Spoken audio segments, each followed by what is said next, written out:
মই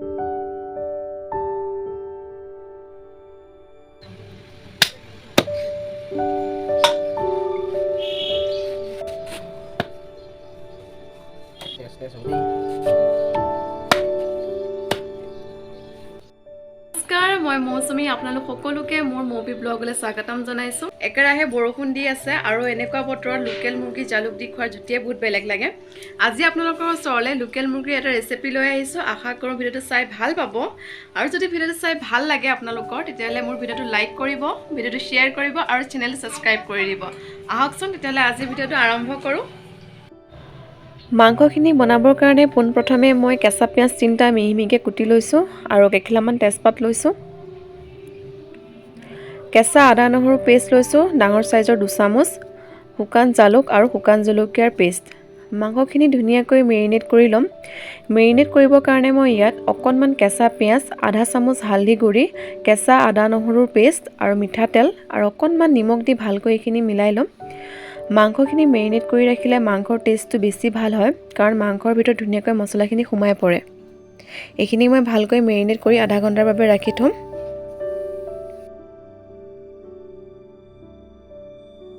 মাংসখিনি মেৰিনেট কৰি ৰখা প্ৰায় আধা ঘণ্টা হৈ গ'ল। এতিয়া এইখিনি বনাই ল'ম। মাংসখিনি জুইত বনাম আৰু জুইত বনোৱাৰ মাংসৰ সোৱাদেই বহুত বেলেগ লাগে। কেৰাহীটো পাতি দিছোঁ। কেৰাহীটো মই গৰম হওঁতে মিঠাতেল দি দিছোঁ। মিঠাতেলখিনি আপোনালোকৰ জোখ অনুযায়ী ব্যৱহাৰ কৰিব। তেলখিনি গৰম হওঁতে মই কেইখিলামান তেজপাত আৰু পিঁয়াজখিনি দি দিছোঁ। ভালকৈ এইখিনি ৰঙচুৱা হোৱালৈকে ভাজি ল'ম।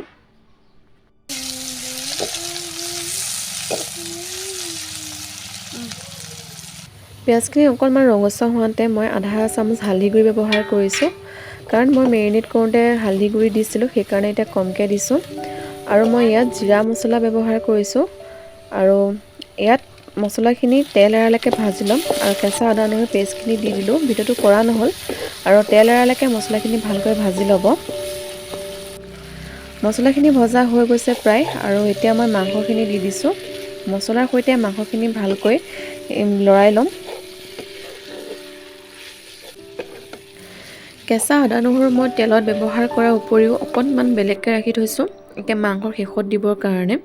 তেতিয়া মাংসৰ যিটো স্মেলটো বৰ ধুনীয়া আহে আৰু খাবলৈও ভাল লাগে। আৰু মাংস যিমানেই ভাজিব ৰঙো বৰ ধুনীয়াকৈ উঠে আৰু খাবলৈও বৰ ভাল হয়। মাংসখিনি মই মাজে সময়ে এনেকৈ চেক কৰি লৰাই আছোঁ, নহ'লে ধৰি যোৱাৰ চান্স থাকে।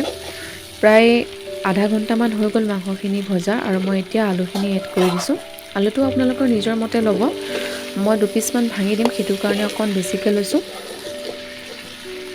আৰু মাংসখিনি এতিয়া ভালকৈ ভাজি ল'ম আলুৰ সৈতে। আৰু জিৰা মছলাহে মই ইয়াত অকল ব্যৱহাৰ কৰিছোঁ। আপোনালোকে ইচ্ছা কৰিলে আৰু মছলা ইয়াত ব্যৱহাৰ কৰি ল'ব পাৰে। মুৰ্গী মাংসত একে কম মছলা হ'লে ভাল লাগে, তেতিয়া টেষ্টটো বহুত ধুনীয়াকৈ ওলায়।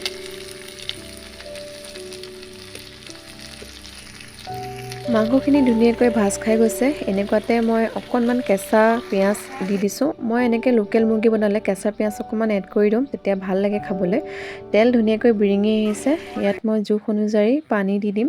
পানীটো আপোনালোকৰ নিজৰ জোখত ব্যৱহাৰ কৰিব। লোকেল মুৰ্গী জোল খাই বেছি ভাল লাগে, সেইটো কাৰণে মই পানী অকণ বেছিকৈ দিছোঁ। আৰু শেষত একে জালুকৰ গুড়ি ব্যৱহাৰ কৰিম, তেতিয়া জালুকৰ ফ্লেভাৰটো বৰ ধুনীয়াকৈ ওলাই আহে। আৰু মই এতিয়া সেই পিচি ৰখা জালুক আৰু শুকান জলকীয়াকেইটা দি দিছোঁ। সঁচাকৈ জালুক গোন্ধাই গৈছে একদম। আৰু মই পিচি ৰখা কেঁচা আদা নহৰুকণো দি দিছোঁ। ভালকৈ এতিয়া লৰাই ল'ম। মাংসখিনি প্ৰায় উতলিছে আৰু মই ইয়াতে এপিচমান আলু এনেকৈ ভাঙি দিছোঁ, তেতিয়া গ্ৰেভিটো অকণমান ডাঠ হয়।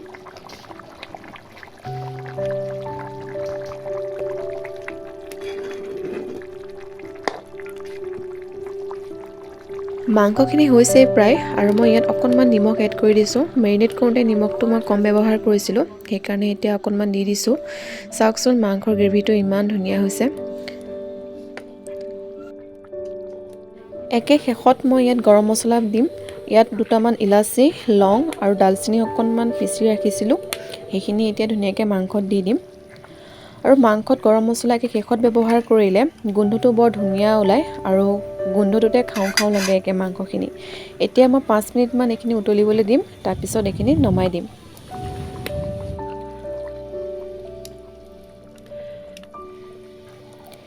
মাংসখিনি প্ৰায় হৈছে, এতিয়া মই ধুনীয়াকৈ নমাই ল'ম। জালুক দি বনোৱা এই মুৰ্গী মাংসখিনি আপোনালোকক বাতি এটাত উলিয়াই দেখাইছোঁ। চাওকচোন মাংসখিনিৰ ৰংটো ইমান ধুনীয়াকৈ উঠিছে। মাংসৰ ৰঙৰ বাবে মই কোনো ধৰণৰ ইয়াত বেলেগ মছলা ব্যৱহাৰ কৰা নাই। মাংস যিমানেই ভাজিব মাংসৰ ৰঙো সিমানেই ভাল হ'ব আৰু ইয়াৰ টেষ্টটো বহুত ভাল হয়। আশা কৰোঁ আজি আপোনালোকে মোৰ এই ভিডিঅ'টো চাই ভাল পালে। যদি ভিডিঅ'টো চাই ভাল পালে ভিডিঅ'টো লাইক কৰিব, ভিডিঅ'টো শ্বেয়াৰ কৰিব আৰু চেনেলটো ছাবস্ক্ৰাইব কৰি দিব। আৰু কাষত থকা বেল আইকনটো প্ৰেছ কৰি দিব যাতে মোৰ আহিবলগীয়া ভিডিঅ'বোৰ আপোনালোকে পোনপ্ৰথমে পায়। আজি ভিডিঅ'টো ইমানখিনিতে সমাপ্ত কৰিছোঁ। ধন্যবাদ।